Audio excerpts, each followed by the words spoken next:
বলিউড যদি কোনো ব্রতকে সব থেকে বেশি জনপ্রিয় করে থাকে তা হলো করবা চৌথ। আজকাল হয়তো দেশের সব শহরেই বিবাহিত মহিলারা করবা চৌথ পালন করেন, কিন্তু করবা চৌথ ব্রত পালন ভারতের বাকি অংশের মহিলারা শিখেছে মূলত উত্তর ভারতের বিবাহিত মহিলাদের থেকে।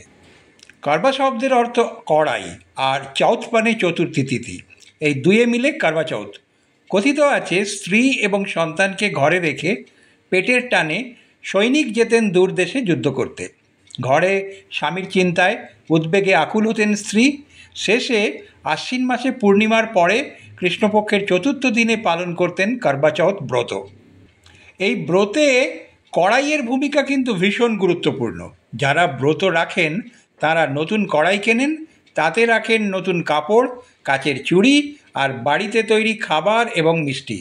একে অন্যের সঙ্গে কড়াই আদান প্রদানও করেন। হিন্দি সিনেমায় করবা চৌথ নিয়ে যে জাঁকজমক দেখানো হয়, বাস্তবে কিন্তু তা হয় না। সাধারণ মধ্যবিত্ত বা নিম্নবিত্ত বাড়িতে করবা চৌথ ব্রত পালনে স্বামীর প্রতি নিষ্ঠা আর ভালোবাসাই প্রধান।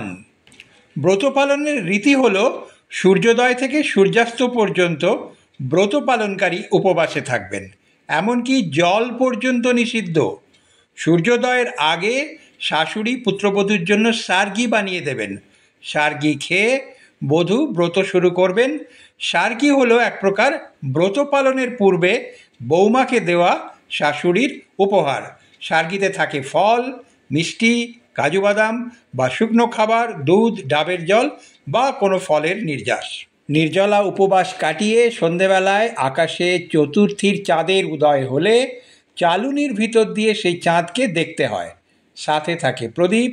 স্বামীর মঙ্গল কামনায় চন্দ্রদেবতার কাছে কায় মনোবাক্যে প্রার্থনা করেন স্ত্রী। তারপর প্রদীপের আলোয় দেখতে হয় স্বামীর মুখ। বরণডালা থেকে জলের পাত্র নিয়ে স্বামী স্ত্রীর মুখে ধরেন। পাত্র থেকে জল পান করে স্ত্রী উপবাস ভঙ্গ করেন। তার আগে অবশ্য গয়না আর নতুন পোশাকে সেজে মেহেন্দিতে হাত রাঙিয়ে ব্রত পালনকারী মহিলারা সবাই এক জায়গায় জড়ো হন। করবা চৌথের পোশাক সাধারণত লাল, হলুদ বা সোনালি রঙের হয়। একসাথে গান গাওয়া হয়।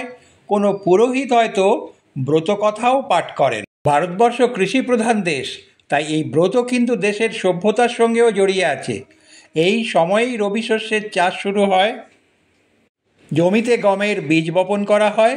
যে পাত্রে গমের বীজ রাখা হয় তাকেও করবা বলা হয়। করবা চৌথ ব্রতের সঙ্গে জড়িয়ে আছে পৌরাণিক আখ্যান।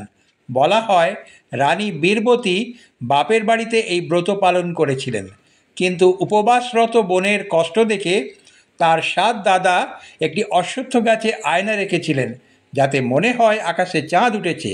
আয়নাকে চাঁদ ভেবে ভুল করে রানী বীরবতী উপবাস ভঙ্গ করেন। তারপরেই স্বামীর মৃত্যুর খবর পান। শোকে বিহ্বল বীরবতী আবার করবা চৌথ পালন করে স্বামীর প্রাণ ভিক্ষা করেন। প্রার্থনায় তুষ্ট হয়ে যমরাজ তাঁর স্বামীর প্রাণ ফিরিয়ে দেন। আপনি কি কোনো বাঙালি বিবাহিত মহিলাকে করবা চৌথ পালন করতে দেখেছেন? দেখে থাকলে লিখে জানান কমেন্ট বক্সে। ভিডিও ভালো লাগলে অবশ্যই কমেন্ট বক্সে মতামত লিখুন। এমনই আরও অনেক অল্প জানা বা সম্পূর্ণ অজানা গল্প শুনতে ফলো করুন স্টোরিজ আনটোল্ড, অর্থাৎ আমার ফেসবুক এবং ইনস্টাগ্রাম অ্যাকাউন্ট, এবং সাবস্ক্রাইব করুন স্টোরিজ আনটোল্ড ইউটিউব চ্যানেল।